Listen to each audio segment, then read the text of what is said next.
नमस्कार, मैं हूं अंशिता। दिल्ली के पूर्व डिप्टी सीएम मनीष सिसोदिया को ईडी ने सबूतों के आधार पर नहीं, अंदाजे के आधार पर 8 महीने से जेल में डाला हुआ है।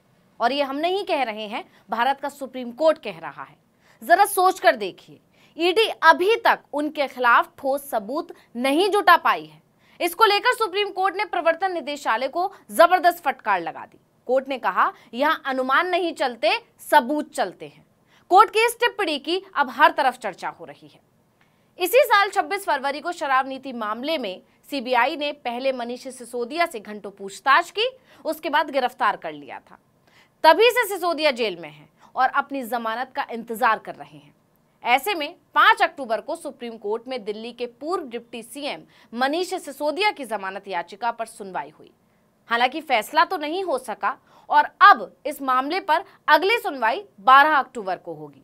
लेकिन सुनवाई के दौरान ईडी को जबरदस्त फटकार लगी। कोर्ट ने ईडी के काम करने के तरीके पर ही सवाल उठा दिया। बता दें कि मामले की सुनवाई जस्टिस संजीव खन्ना और जस्टिस SVN भट्टी की बेंच कर रही थी। सुनवाई करते हुए कोर्ट ने ईडी से पूछा कि सबूतों की कड़ी एक दूसरे से क्यों नहीं जुड़ रही है।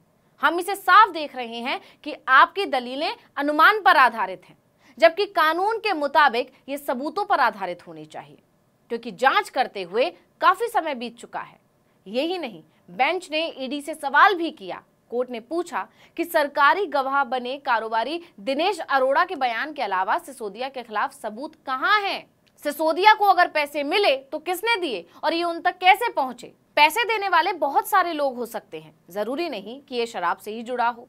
सुप्रीम कोर्ट ने ईडी से पलटकर सवाल पूछा कि अगर मनी लॉन्ड्रिंग में मनीष सिसोदिया की भूमिका नहीं है तो फिर मनी लॉन्ड्रिंग में उन्हें आरोपी क्यों बनाया गया? इस पर आपकी दलीलों में कुछ ठोस बात नहीं है, हम इसे दरकिनार नहीं कर सकते। सुप्रीम कोर्ट ने पूछा कि क्या एजेंसी ने सरकारी गवाह और मनीष सिसोदिया के बीच चर्चा देखी थी? और सवाल यह भी है कि क्या सरकारी गवाह का बयान कानून में स्वीकार्य होगा? कोर्ट ने यह भी पूछा कि आपने जो लिखा है, क्या ये कहीं सुनी बातें नहीं है? सवालों के साथ ही सुप्रीम कोर्ट ने ईडी को जबरदस्त फटकार लगाते हुए आगे कहा कि सब कुछ सबूतों पर आधारित होना चाहिए, वरना जिरह में ये केस 2 मिनट में ही गिर जाएगा। सिर्फ यही नहीं, सुप्रीम कोर्ट ने ईडी से पूछा कि अगर नेता कुछ सोचते हैं कि नीति इस प्रकार होनी चाहिए, वो बयान देते हैं, फीडबैक लेते हैं, तो इसमें गलत क्या है? इस पर ईडी ने तर्क दिया कि जनता की राय के लिए जो मेल मिले वो सभी एक जैसे थे, देखने में ये कॉपी पेस्ट लग रहे हैं। याचिकाकर्ता लाइसेंस में बढ़ोतरी चाहता था, एक्साइज में कमी चाहता था, उसे लॉटरी सिस्टम नहीं नीलामी सिस्टम चाहिए था। यानी मनीष सिसोदिया की जमानत याचिका पर सुनवाई के समय लंबी बहस देखने को मिली, लेकिन कोई निष्कर्ष नहीं निकल सका और कोर्ट ने अगले सुनवाई के लिए 12 अक्टूबर की तारीख दे दी। अब ईडी 12 अक्टूबर को अच्छी तैयारी के साथ जाती है या फिर अभी भी उसके पास सिर्फ अनुमान ही होंगे, ये तो उसी दिन पता चलेगा। लेकिन एक बात साफ है, ईडी ने अभी तक जांच के नाम पर मामले को सिर्फ टाला है, लेकिन शायद इसे और खींचने में उसे मुश्किल आए। कोर्ट की फटकार ने ईडी की कार्यप्रणाली पर सवाल उठा दिए, क्योंकि इतने दिन बाद भी ईडी कोई सबूत नहीं जुटा पाई। इसका एक मतलब यह भी हो सकता है कि ईडी की तरफ से काम में ढील हुई है। अब इसके पीछे 2 वजह हो सकती हैं। पहली वजह तो ये कि उसे लग रहा होगा कि जैसे निचली अदालत से जेल की मियाद बढ़वाते रहे, वही सुप्रीम कोर्ट में भी चल जाएगा। और दूसरी वजह ये कि ईडी इस आत्मविश्वास में थी कि सुप्रीम कोर्ट में उसकी दलीलों पर सवाल ही नहीं उठेगा। हालांकि ईडी ने अपनी तैयारी तो बहुत अच्छे से की होगी, क्योंकि मामला विपक्ष से जुड़ा हुआ था। तो इसके साथ ही एक अहम सवाल ये भी खड़ा होता है कि कहीं ऐसा तो नहीं, सबूत ढूंढे तो जा रहे हैं लेकिन सबूत है ही नहीं। असली कहानी क्या है, इस पर कुछ कहा नहीं जा सकता, लेकिन सुप्रीम कोर्ट की टिप्पणी ने सभी के कान खड़े कर दिए। कोर्ट ने सख्त लहजे में कह दिया कि कोर्ट में सबूत चलते हैं, अनुमान नहीं। कोर्ट सबूतों को मानता है, लेकिन आप तो सिर्फ अनुमान लगा रहे हैं। खैर, अब सभी की निगाहें 12 अक्टूबर पर हैं, लेकिन ईडी की तारीफ में कोर्ट ने जो टिप्पणी की है उससे ईडी बुरी तरह घिर गई है। हालांकि ऐसा पहली बार नहीं है जब सुप्रीम कोर्ट ने ईडी की कार्रवाई पर सवाल उठाए हों। कई मौकों पर ऐसा देखा गया है जब कोर्ट ने ईडी को खरी खोटी सुनाई है, चाहे मामला छोटा हो या बड़ा।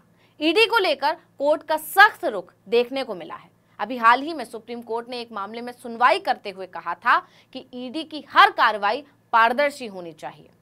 4 अक्टूबर को कोर्ट ने कहा था कि प्रवर्तन निदेशालय यानी ईडी को गिरफ्तारी के समय आरोपी को गिरफ्तारी का आधार बताना चाहिए। कोर्ट ने सख्त नसीहत देते हुए कहा था कि किसी भी मामले में बदले की भावना से कार्रवाई ना की जाए। ईडी अपनी जांच पारदर्शी तरीके से करे। ईडी को लेकर कोर्ट की इस टिप्पणी ने भी ईडी को सवालों के कटघरे में खड़ा कर दिया था। ऐसे में अब एक बार फिर ईडी को सुप्रीम कोर्ट की जबरदस्त फटकार लगी है। कोर्ट भी मानता है कि ईडी स्वतंत्र जांच नहीं करती। चलिए अब वापस आते हैं मुद्दे पर और इस मामले को जान लेते हैं। तो 8 जुलाई 2022 को दिल्ली के मुख्य सचिव नरेश कुमार ने उपराज्यपाल वीके सक्सेना को एक रिपोर्ट सौंपी। यही वो रिपोर्ट थी जिसने दिल्ली के शराब घोटाले को खोल कर रख दिया। इस रिपोर्ट में दिल्ली के पूर्व डिप्टी सीएम मनीष सिसोदिया पर कई गंभीर आरोप लगाए गए थे। इस रिपोर्ट के आधार पर एलजी सक्सेना ने सीबीआई जांच की सिफारिश की। 2022 की 17 अगस्त को सीबीआई ने केस दर्ज किया। इसमें मनीष सिसोदिया, 3 पूर्व सरकारी अफसर और 2 कंपनियों को आरोपी बनाया। इस घोटाले में चूंकि पैसों की हेराफेरी भी हुई, इसलिए मनी लॉन्ड्रिंग की जांच के लिए प्रवर्तन निदेशालय यानी ईडी भी इसमें शामिल हो गई। सीबीआई के बाद ईडी ने भी केस दर्ज कर लिया। पूछताछ के बाद फरवरी में पहले सीबीआई ने मनीष सिसोदिया को गिरफ्तार किया और 4 अक्टूबर को ईडी ने संजय सिंह को गिरफ्तार कर लिया। इसके बाद उन्हें राउज एवेन्यू कोर्ट में पेश किया गया, जहां से सांसद संजय सिंह को ईडी की 5 दिन की रिमांड पर भेज दिया है। हालांकि ईडी ने कोर्ट से 10 दिन की रिमांड मांगी थी। मनीष सिसोदिया और संजय सिंह दोनों ही आम आदमी पार्टी के बड़े नेताओं में से हैं और दोनों ही अब जेल में हैं, जिससे विपक्ष एकजुट होकर बीजेपी के खिलाफ हल्ला बोल कर रहा है। लेकिन सुप्रीम कोर्ट की तरफ से ईडी को लगी फटकार ने सभी को हैरान कर दिया है। अब लोग सवाल कर रहे हैं कि इतने दिन से सिसोदिया जेल में हैं, तब भी ईडी उनके खिलाफ कोई ठोस सबूत क्यों नहीं जुटा पाई। तो इस वीडियो में इतना ही। आपसे अनुरोध है कि यूट्यूब पर हमारे चैनल आर्टिकल 19 इंडिया को सब्सक्राइब कीजिए, फेसबुक पर लाइक कीजिए, कमेंट करके बताइए आपको हमारा ये वीडियो कैसा लगा। आने वाले दिनों में हम और किन मुद्दों पर वीडियो बनाएं ये भी जरूर बताइएगा। ट्विटर हैंडल है आर्टिकल 19_इंडिया, इसको भी फॉलो कर लीजिए। नमस्कार। जय साथियों, नरेंद्र मोदी जी की सरकार के भ्रष्टाचार के खिलाफ, अडानी के महाघोटाले के खिलाफ लगातार मैं बोलता रहा हूं, अपनी आवाज उठाता हूं। ईडी में कई शिकायतें की अडानी के खिलाफ की, घोटाले के खिलाफ की, उस पर कभी कोई कार्रवाई करो। और आज अचानक ईडी मेरे घर पे पहुंच गया। दिन भर छापेमारी की, सारी जांच की, सब कुछ खोद डाला, कुछ नहीं मिला। बावजूद इसके जबरन मेरी गिरफ्तारी की जा रही है। लेकिन हम लोग आम आदमी पार्टी के सिपाही हैं। मोदी जी से कहना चाहते हैं, मोदी जी आप चुनाव हार रहे हैं, बुरी तरीके से हार रहे हैं, और ये आपकी हताशा का संकेत है, ये आपकी हार का संकेत है। ये उदाहरण है इस बात का कि एक कायर, एक डरपोक प्रधानमंत्री किस तरीके से जुल्म करके, तानाशाही करके, लोगों को जेल में डाल के चुनाव जीतना चाहता है। लेकिन मैं मोदी जी आपको याद दिलाना चाहता हूं, जब जब जुल्म बढ़ता है तब तब उसके खिलाफ जनता की आवाज बुलंद होती है।